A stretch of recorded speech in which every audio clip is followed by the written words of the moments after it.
Hello and welcome into another episode of Pump It Up, a Kentucky baseball podcast on the KSR Podcast Network. As always, Adam Luckett here with Derek Terry, and we're going to talk some Kentucky baseball today after an eventful first weekend and midweek of the season. But as always, Pump It Up is brought to you by our good friends at Friends of Cole. Friends of Cole is dedicated to informing and let's see here, the went away from me. Friends of Coal is dedicated to informing and educating Kentucky citizens about the coal industry and its vital role in the state's future. We provide a united voice for an industry that has been good and remains a critical economic contributor to Kentucky. By working together, we can provide good jobs and benefits for future generations. Coal is resilient, reliable, and affordable. Friends of Coal is a volunteer organization. All are invited to be part of our organization, which consists of proud Kentuckians as well as residents from beyond our borders. Head to friendsofcoalkentucky.org to learn more. Derek, my man, how's it going? Going well. How you doing? I'm hanging in there for middle of February. Not too bad. A lot better when, I felt like this year, Derek, I don't know if you felt the same way. Like there was a lot more buzz for the start of the college baseball season. We've got random people talking about it more. I've seen a lot more. Maybe it's just because my algorithm's all tuned up now, but I'm seeing a lot more of, shots of crowds throughout the country and just people talking about maybe the baseball growing in popularity and more people getting into the sport. Yeah, you took the words out of my mouth. It's all over the algorithms. That's why you're seeing it. It's popping up there. No, I do think that there has been a lot of excitement for this. I mean, college baseball's really grown so much. I mean, how much do you think the draft rules, kind of the shortened draft, I feel like it's probably played a big role. Like there's just better players probably in college baseball now. Reduced drafts, some of these guys are older. I don't know if it's like a COVID thing where you get more of these like 2-year guys like Tyler Bell is and Ryan Schwartz, guys who can just get back into the draft pretty quickly. So I don't know, but I think it's been good for the game. Any of those things that have added to it, it's been to the benefit of college baseball. Yeah, I do think they found a way to maybe cook the books on some eligibility stuff, like not playing a year, taking a year off. The Tommy John surgeries always is it feels like those guys get 2 years if they want because they can get a redshirt year and then a medical redshirt to use if they want so they can be around for a while. But overall, I mean, it was a very, I think, enjoyable first weekend of baseball. Kentucky started out strong, didn't go too well when they got back home. We're going to get into all that, what happened in Greensboro, what happened over at KPP on Tuesday night, and then look ahead to what's ahead against Evansville. But really, Derek, we kind of buried the lead already. The big story is just what's going on with Tyler Bell. How hurt is he? What's going on? I think it's important to kind of just take what Nick Mingione said because we didn't really hear about what kind of happened in the injury. A lot of people didn't see it, right? I mean, it happened. I didn't see it early in the ball game on Friday. No stream. Although shout out Todd Harris for trying to get something going. And so people really didn't know what was going on. And so finally we heard from Nick Mingione. And this was kind of his quote on the issue. He dove for a ball up the middle and hurt his left shoulder. So still going through, we got the test done and now waiting to talk to doctors and opinions and see where we go from there. So that's the update there, but he did it on a dive. It hurts him so bad not to be able to play. Mingione explained, I mean, this is one of the toughest guys I've ever coached, and if you ask him, he can play right now. And then he ended it with, we'll just wait and see what the future holds. So best case scenario, it's not season ending right now. Like there's a legit chance I think he could come back and they're trying to figure that out. Worst case scenario, this does not sound like take a couple weeks off and then, you're going to be back out on the field. Yeah, I mean, anything I would add would all just be speculation, I guess. I know Monday he had some tests done. Wonder to the extent of how many doctors will be involved in this. How many opinions will there be? It seems like that's one of those things. The more you seek out, maybe you're not liking some of the opinions that you've gotten so far, but we'll have to see. I mean, just a massive damper, honestly, there's two ways to look at it. One, I mean, it's a brutal blow that in the first game of the season, you could lose your best player for an extended, portion of the season. I guess if you're someone who takes a glass half full approach, it gives you a lot of time to try to figure out solutions if he's not going to be around. But until there's official word on that, I mean, Kylie McDaniel from ESPN, he was the first that I saw that had the initial report on Saturday. I was on an airplane back, so I might have missed it if someone else had it instead. But him and Joe Healy were the two I saw that had it. Okay. Well, Kylie, a draft centric ESPN reporter, he might be the one on this one. Who knows?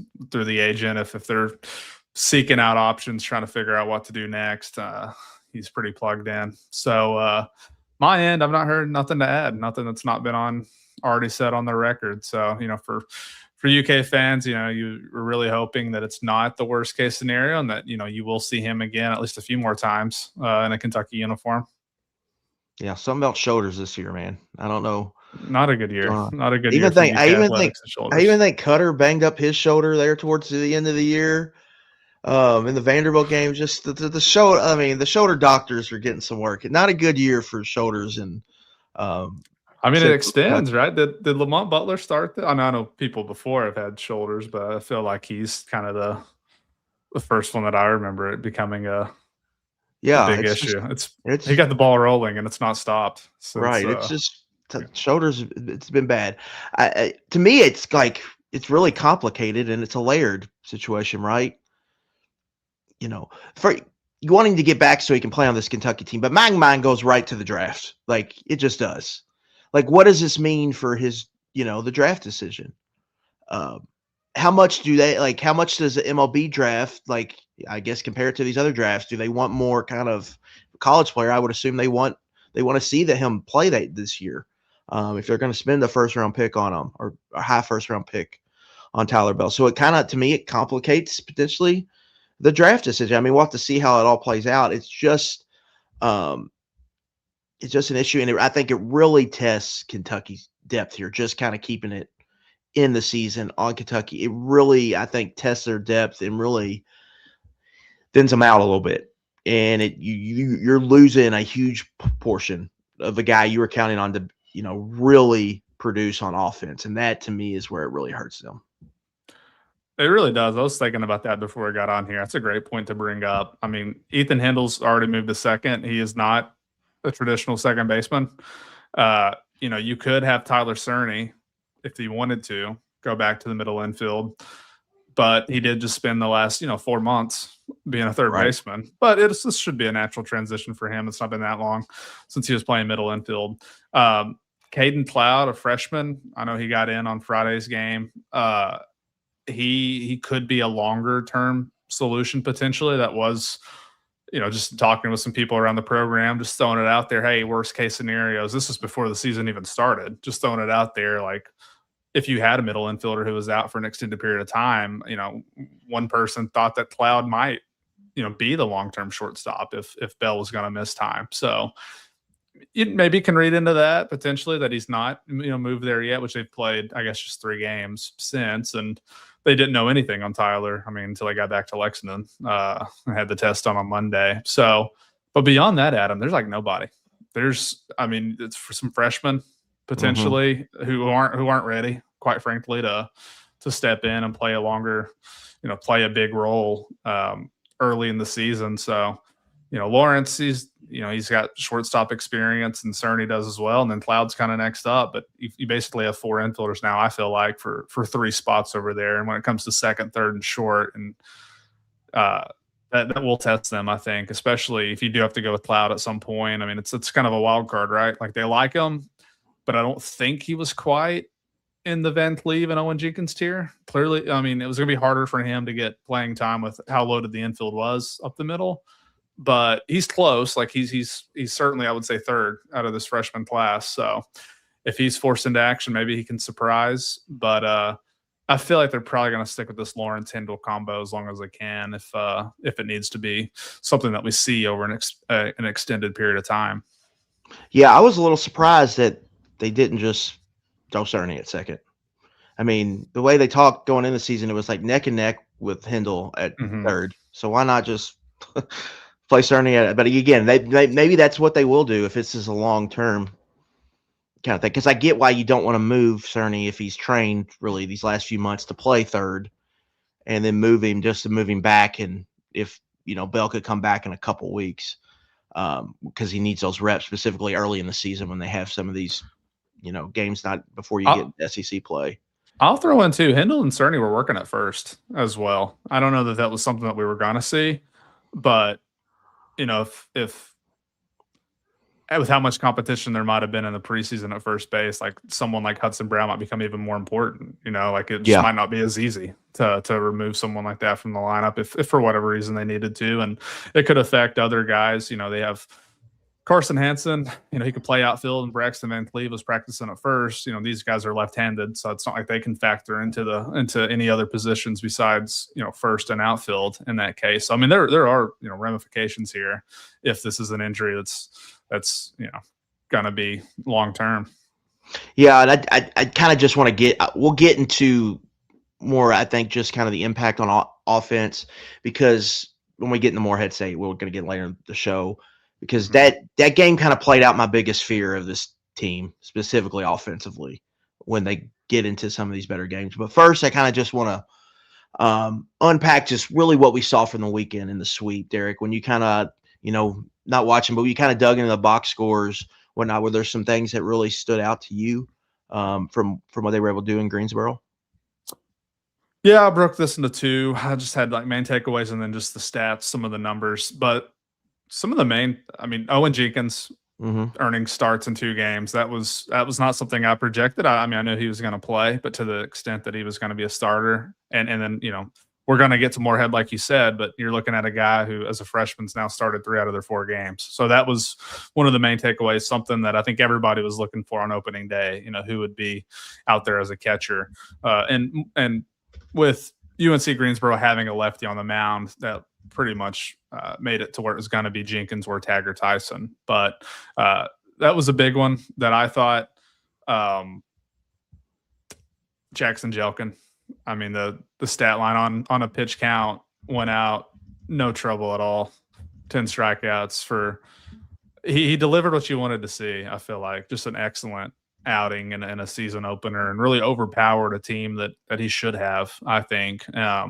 Cleaver built on that. Nate Harris had a pretty good outing as well. All these guys, not a whole lot of innings early in the season, just getting their work in and going. To stick with the pitchers, Connor Madison on Friday night, that was someone whose numbers looked really good. And then Berkeley Bounds on Saturday. They might have something here with a guy that was one of their first transfer portal commitments that, quite frankly, was not like a headliner in this class. I mean, he was a local kid who jumped at the opportunity to transfer up to UK, and he's just done nothing but really develop since he's been here really quickly. He, those two probably had 2 of the best relief outings out of anybody. And then, otherwise, Schwartz had a big game Saturday, 4 for 4. He's second now in batting average. Hendel's still ahead of him. Hendel had a great day. And then the big number, Luckett, that I thought was just crazy, 23 for 23 on stolen bases in 3 games. I mean just that poor catcher, no resistance. Like, yeah. That poor catcher. Like, well, I hated that we couldn't watch it, because can he throw the ball? Like, what's going on? Yeah. Do you have I don't know. How many did Hendel had? Like 4, right? In 1 game, I think. I had the think so. Notes pulled up earlier. I mean, Schwartz had 3 in a game. And yeah. I don't classify him as some speed demon. So that was just wild. Yeah. It was really that's Minji on ball. And I think you saw like, to me, some of this in this first few games. I mean, there's already a running joke on KS Board that Tyler Cerny is minus 450 at DraftKings to get plunked every game. The game hit by pitch, and then like you see it from, I think, Scott Campbell, and you see it from these other guys just tarnish. Like he hits one in the gap, gets a triple. He's got speed on the base paths. in the UNC Greensboro. So you see, I think with the transfers, some of their fits, and then to me, I think the pitching. I would leave really these first 4 games really feeling good about just kind of what they had. The starters obviously were very impressive, attacking the zone aggressively and getting outs. But also, I just kind of like how potentially this bullpen is, kind of setting up to you. Bounds was, I mean, even last night against Morehead, I thought he had some good moments there. The wild pitch was unfortunate, but they're getting. I thought Jackson Susie gave them 2 huge high leverage innings against Morehead State. That looks like a guy that can maybe help you there moving forward. And then as I scroll well, the through only here, one who really kind of ahead. had a blow up just from looking at the numbers was Ira Austin, which someone that they want to be a back end arm. Again, I didn't get to see. Well, Austin and Skelding kind of had the most, I would say, shaky kind of outings there, which was 2 of their you thought would be 2 of their bigger guys coming in the year. So we'll see what happens. Leighton Harris was kind of weird. It was a bunt single and then a walk, and then just kind of it was kind of a weird spot for him. But I liked, Madison, to your point, I thought he was really good. I like what I've seen from Susie so far. Tristan Hunters looked solid. So pitching wise, I feel really good. That was kind of my big takeaway from the weekend was, one, like you could see the Kentucky baseball DNA fits just offensively, kind of what they have with some of these Porter guys, specifically the 3 that we're seeing start with Tarnish, Cerny, and Scott Campbell. And then pitching, I think you look at it, you feel good about these starters. And then I think they got some real pieces here in this pen. And, we talked about how big Susie is, just having that left hand, having him and potentially Harris as 2 lefties could be a big deal for them, especially when you get into some of these SEC series where you're going to have to burn one on one night, but it'd be nice to have one, as insurance to use on Saturday or Sunday if you had to burn one on Friday. Yeah, it just seemed very businesslike in their approach. I guess the final game on Saturday, UNC Greensboro, I believe they scored 3 runs in the bottom of the 9th to make that score look a little bit closer. But this was really at no point over the weekend did you feel like they were in danger at any point of slipping up, which was encouraging. Is there anything you make of 1 home run through 4 games? I was going to get into that when we kind of talk to Morehead. So let's I do want to hold that until we kind of shift, kind of explain what happened to KPP. Because, that's kind of my worry. I think the Greensboro games, how those games played out, if you go back and kind of watch them, it was really they'd had the one big inning. They had a 6+ run inning in every game, and they happened pretty early in these games. And they kind of blew it open, and then were able to put it on cruise control, didn't put a ton of pressure on their staff, and then could just kind of manufacture some runs as they move forward in those ball games and win it. But you did not see the explosiveness, because there was a couple chances, Derek, in that series where they had Saturday, the 2 games on Saturday had chances to really, get a run rule, right? It was right on that, that time frame. They couldn't get up over that number. And so that the explosiveness on offense is something like I need to see. That's kind of a worry to this point. But I think for first weekends go, I think you had to feel pretty good. I thought they played clean baseball. The starting pitching was good.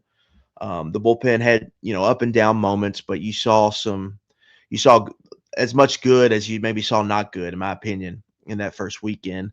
And that really got us to this home opener. It was a good crowd by all intents and purposes. Good weather, 60 degrees, February. You even got I know a lot of people did the double dip, went over there before the trip to Rupp. And so you got not a great day for them, huh? Not a great day for those fans. They didn't spend too much money. Didn't see a lot of winning. Yeah. No, didn't see a lot of clean play, I'll say, on inside or outside.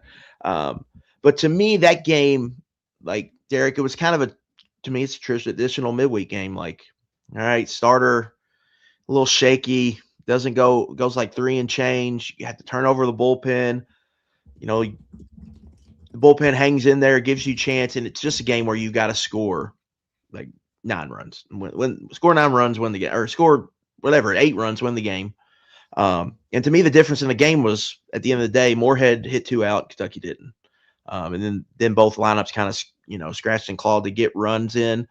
The big difference in this game was they never had the big inning. I think you had the Van Cleve bases clearing double, I believe in the second. Weren't able to scratch any in after that. And then you had the fifth. Jenkins gets the big knock, scores 2. Then you have the bases loaded, 2 out. And that was really, I thought, their chance to kind of blow it open.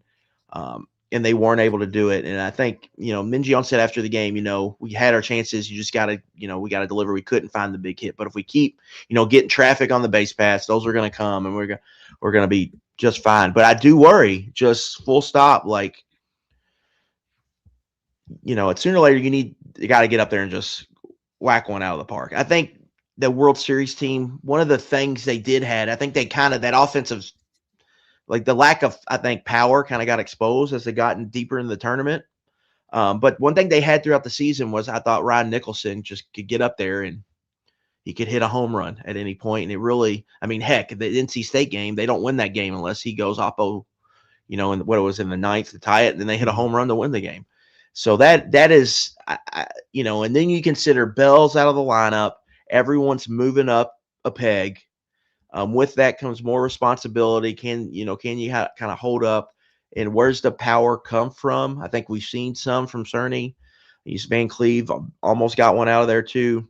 So that to me, it makes you wonder. Like that's something that I think, because for this team, I think that's where I could see them kind of getting in trouble, because as good as we think the staff could be, you are going to have to score some runs to win games. And then, like, Morehead totally took their base running away. A lot of it was Kentucky just couldn't get guys on. Yeah. And so it was just, I think it was a really frustrating game, but the lack of power, I thought, really showed up in that game. It did. Yeah. If you kind of look inning by inning yesterday, the first inning, Kentucky went down in order, but from the second through the fifth, there was traffic, pretty much every inning. And you're right. In hindsight, it was the fifth inning where, they weren't able to cash in with the bases loaded. You mentioned Jenkins, big spot for the freshman. That's where the offense came from yesterday. The Van Cleve double, right. And then Jenkins delivering 2 RBI single whenever they were down 5-4. After that, you got the Cerny double in the 6th, but that came with 2 outs. So, it was going to take a hit unless he crushed that ball too. Yeah. He did. He hit it well. But then the only other base runner they had the rest of the game was Hudson Brown leading off the 9th with the walk. So, they got the tying run up to the plate pretty quickly. And, but, back-to-back strikeouts after that for Cerny and Hindle. And then, Van Cleve had a really good at-bat. He worked the count. You can assume a kid like that from Texas, I'm going to assume he's probably never seen a kind of a sidearm guy like that throwing 63. He's probably seen some 63 at some point. But, that's it caught me off guard. I was like, whoa, what is going on here? To step into right there. And he did a good job. He worked it, at the end. The ball that was put in play was really no threat. Didn't really get a great contact on it. Kentucky did have some hard hit balls yesterday that ended up where the defense was, and that'll happen. It's baseball. But I did think too, like, they just had a lot of just easy outs. I thought just fly balls that some in foul territory. They had a couple that didn't leave the infield. Just not for the ones that they did have that maybe were unfortunate that it's hit right at the defense. Just a lot of not enough that anybody's going to be able to make these plays. And you mentioned kind of just the overall numbers. I believe one of the hits was revised after the game and given to an error to Cerny. So it was they got out hit 11-6 though, Morehead State. And hits are one thing. You can have a blooper that falls that's counted as a hit, and you can have a 110 mile per hour liner right at the first baseman that goes down as an out. It's one thing, but like, to play the kind of style that I think Kentucky wants to play, it goes without saying, like, you got to get guys on. And to be in a spot where they were really more or less shut down, from being able to do a whole lot. And you add on to that, what I thought was disappointing, just just for yesterday's game, whenever it's a home opener and people are really excited for the season, they just didn't play very well. Just didn't play clean at all defensively. Campbell kind of had a day out there in left field. He had the nice sliding grab, but also like just from watching it on TV, because I wasn't out there yesterday, but it seemed like he was getting a great read on some of the balls. He had the one that was super funky. I don't know if it was the spin or what, but he came running in and it just bounced over his head. That's a single that would have put the runners on first and second that turns into a run from there. You have the ball, in the ninth inning, it's a wild pitch that Jenkins, couldn't really find it, and a runner scores from second base. That was a big insurance run there for Morehead State late. So I thought it was a well-deserved win, to be honest, for Morehead. I thought they played better yesterday. Yeah, they did. And I'll say this too. I don't know anyone on Morehead staff. I believe this coaching staff, they're all in their second year there. I covered the fall scrimmage in fall of 2024. So before last season, they came over to KPP. They were awful. When I tell you, they were almost so bad that it felt like it was almost a waste of their time. It's nice to end the fall on a positive note, I guess, if you're UK, but it's almost like, what are we even doing? This isn't really a challenge at all. They came back last fall. They looked so much better. I think they technically won the scrimmage against UK to close that one out. And it was every pitcher they ran out there, was sitting right around 90, maybe some good up to 92 or 93, which for that level is not bad. And you could tell they got a lot better. And then yesterday, that was, I don't feel like that was some kind of fluky, crazy things that were happening out there. They went back to Morehead, well deserved as winners, I thought. Yeah, I thought. They just outplayed, out executed. You looked at everything: hits, extra base hits, errors, stolen bases. They just out kind of executed Kentucky in every facet. And I think, a couple things. Like you mentioned, the Campbell just wasn't getting a good read on the ball. It's a new park, all of that, but also what kind of range does Bell have? How different is it him, working with him and Lawrence out there on some of those, in between pop-ups that you're trying to judge when to come hard, when to not, all that. So that, I think they'll kind of figure that out as they move forward. I'm less worried about that. But I talked about, guys moving up in the lineup and it puts more pressure. I kind of wrote about how Luke Lawrence, there's a lot on his plate now. He's moving to short, he's hitting lead off, but also know you're hitting lead off and Bell's not behind you. So maybe it's more maybe the job doesn't change, but you've got to produce. But really you even look at even more so Tarnish and Ryan Schwartz, move them up in the lineup, and those two guys, after a hot start, specifically Schwartz, but even Tarnish, I thought hit the ball well. Had some good approaches, in Greensboro just following it, but they were combined 0 for 9, and they didn't have a strikeout, so they were getting the bat on the ball. They just weren't finding, grass. And Schwartz hit the cover off, I think, at least 2 balls, and they were just right at Morehead State. So it was just kind of, Lady Luck's not on our side today from that aspect. But those, when you look, if you have a disappointing offensive day, that's to me, that's the first place I go on the box score, the top of the lineup, and you look up and it's like, well, no wonder they couldn't get guys on base, right?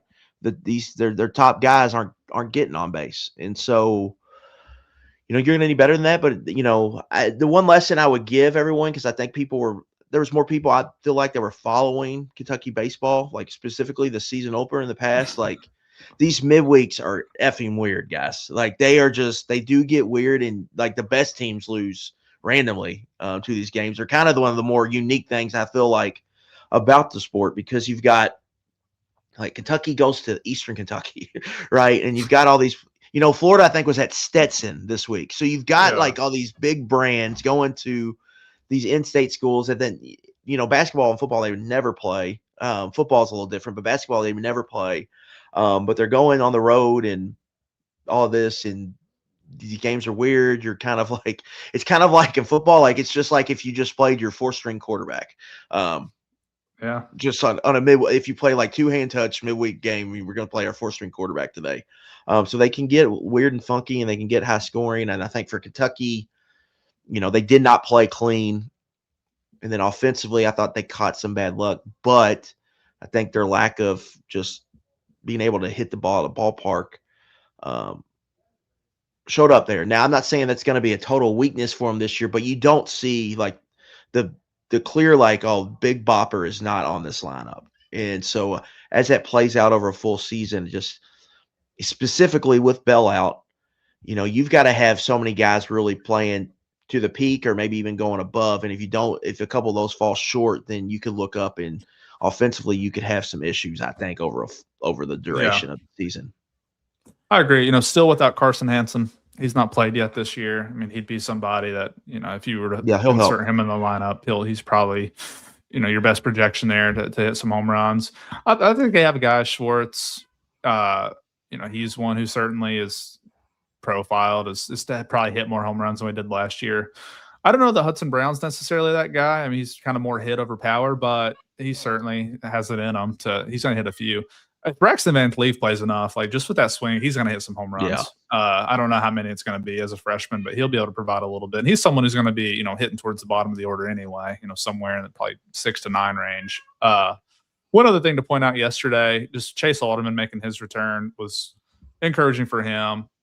I think he'll throw a lot better as the year goes on. I thought, first time he pitched in a real game in 2 years, I thought there was good and bad. I think you saw some of the stuff he has. Like, I thought it was for him first start. Like, that's about what I was expecting, to be honest. So first start there, and then just kind of build off of it. He gave up the 2 home runs. I didn't think the defense was great behind him, but he'll get better, I think. And he's someone I'll be curious to see how much his velo can kind of tick back up, because he was someone that was kind of advertised more mid 90s, whereas yesterday it was more kind of in the low 90s. And I wasn't like tracking every single pitch that he was throwing necessarily, but it seemed pretty fastball heavy yesterday as well. So I'm sure as the year goes on, he'll work in more off speed stuff and go from there. But you mentioned Susie already. I thought he gave them 2 good innings yesterday. I mean, that was 1 run. Twice he got it out of there with keeping it a 1-run game late in the ball game. He set it up where the top of the order got to come with a 1-run game to go try to win the game. I mean, that was it'll get lost, but to me it wasn't. That was one of the bigger moments of the game. One of my bigger takeaways was just he gave them a chance there. And so if he can provide something like that as the season goes on, I even thought, Niall Adcock worked out of some jams. So is he maybe going to be potentially the fireman type of guy, come on when multiple guys are on? I think Mincione even mentioned they got some big strikeouts when they needed to get them with guys in scoring position. Gave it the 1 sack fly. I think they gave Morehead the lead back, the lead they never relinquished. But overall pitching, I leave just after 4 games, I leave optimistic, at least, about what they have over there. Yeah. No, you made the point earlier, the 2 home runs. I mean, those were some big swings. I mean, Kentucky only gave up 3 extra base hits anyway. Right. So only 1 other double. It was off Susie. So it's not like was 2 of them came off Alderman, off the starter. So your pin went 5+. They had, I think, 3 walks. And he only gave up 1 extra base hit, kept the ball in the ballpark. Got some big Ks from, I think, Susie and Adcock to get out of some jams. And I believe Hunter had 1. So, overall, I think you've got to be pretty optimistic, again, about the pitching. It's just offensively, and I'd say this, it's after they scored all these runs against Greensboro. And the other thing is, we don't know how good these teams are, right? Greensboro could be bad. I sense Greensboro is not going to have a very good year. And then Morehead, the last 2 years anyway. Morehead could compete for, a league title. So you just kind of have to, see how the season goes. And then this weekend, Evansville drops. They were in kind of a 3-team series. They were supposed to play 4 games. They only played 3. They played Kennesaw State and Marshall, dropped all 3 games. They're coming off a bad year after making the Super Regionals in 2024. So, with them, we don't really know yet how good or bad or middling they are. So you're kind of walking in blind in some of these games. Just what you want to see is kind of, I think, you want to see the pitching and how it kind of ramps up. Then you want to see just kind of, improvement in getting as many wins as you can. And so they're going to have to play another doubleheader on Saturday. It's going to be a little chilly up there, as you would expect in Indiana in February. And so we'll see how it goes. But for me, Derek, I'm really just excited to see what these starters can do here on these second outings and how they can build off that. And then offensively, do we see them bounce back? How they kind of bounce back after this game, and still kind of the lineup management. Those are my really three big things. Like, what are you doing at DH between Van Cleve and, we didn't mention him, but I thought Duffy had a really good game at the plate. And so, like, how do you get him ABs? How you manage and catcher? All that still, I think, to play out. But there's some good from this, and there was unfortunately some bad in the home opener. But they're off to a solid start now. Can they build off that? Yeah, no, the lineup management, that's certainly still the big thing. I mean, the rotation's going to be set. It's just how do those guys build off of their last performance? It's still super early, just their second start. So I can't imagine the pitch counts will be significantly different. They might be stretched out a little bit more, but for the most part, you're probably going to be seeing kind of the same thing you just saw the last weekend. With the lineups, we mentioned Cloud earlier. Will Marcy's another option in the outfield. Is Hansen back this weekend? He could be one who, if he's healthy, he's going to be playing. And you mentioned Duffy, so I think certainly here early in the year, they're going to keep trying to work some more of those guys in. Out of the 4 games so far, I mean, they've had a pretty consistent lineup.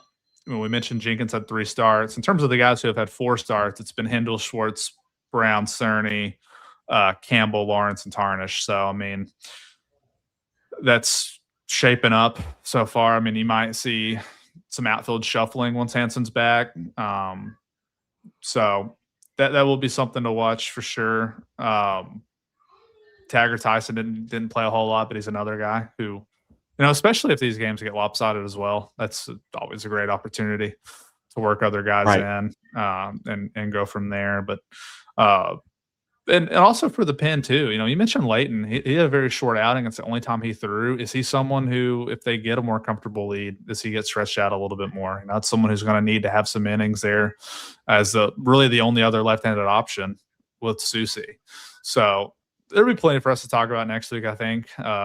Unfortunate, again, that only one of these games is streamed. So the doubleheader, we keeping up with stats again, and maybe Todd will come through for us and might be able to try that out again. But we just got to deal with it early in the season until we get to the end here.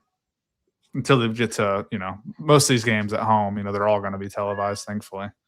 Yeah, it just again early in the year, we're still learning about this team. They're still learning about themselves. Coaches learning like how they need to.